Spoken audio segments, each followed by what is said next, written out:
de 48 ampères de 47,9 ampères. Disons, I est égal à 2,5 ampères. Voilà, en gros. R, on remet ici 0,48.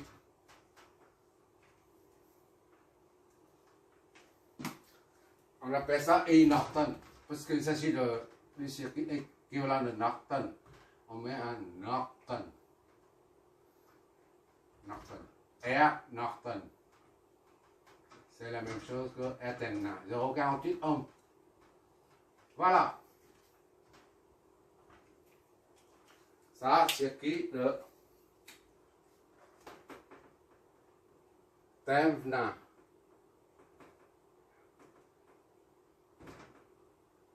Et ça, c'est Norton. Voilà. Et 1 ici, 2 là. C'est terminé. Le fait, maintenant on a deux circuits équivalents au circuit d'origine. Soit ça, soit ça. On peut utiliser les deux. Si on raccorde une charge ici, par exemple, RCH, c'est-à-dire ici, on raccorde ici RCH, de même valeur de résistance de charge, RCH, de même que ici on met RCH, et bien le courant qui sort d'ici là, ou qui entre, peu importe, et sera aura la même intensité que celui qui sort d'ici, et le même que celui qui sort de là, et X. D'accord? Si on prend une charge, on raccorde ici. On prend notre charge de même valeur de résistive. On raccorde ici. Et au circuit, à la sortie du circuit équivalent de Norton, on retrouve les mêmes courants. Cela signifie que ces deux circuits sont bien équivalents au circuit d'origine. Pour la vérification, je fais ça sur ordinateur, par ce simulateur. Tu vas voir ça, le résultat, d'accord? Parce que je ne vais pas contrôler, calculer 1, 2, 3. 3 fois. Ça fait 6 pages.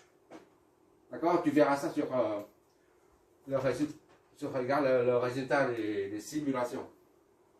Voilà, on termine ça. Et la prochaine étape, qu'est-ce qu'on va faire? On va faire les condensateurs et les bobines d'inductance. Et après, c'est les AOP. Amplificateur opérationnel. Je fais un sommaire. Après, c'est quoi? C'est les filtres passifs, puis les filtres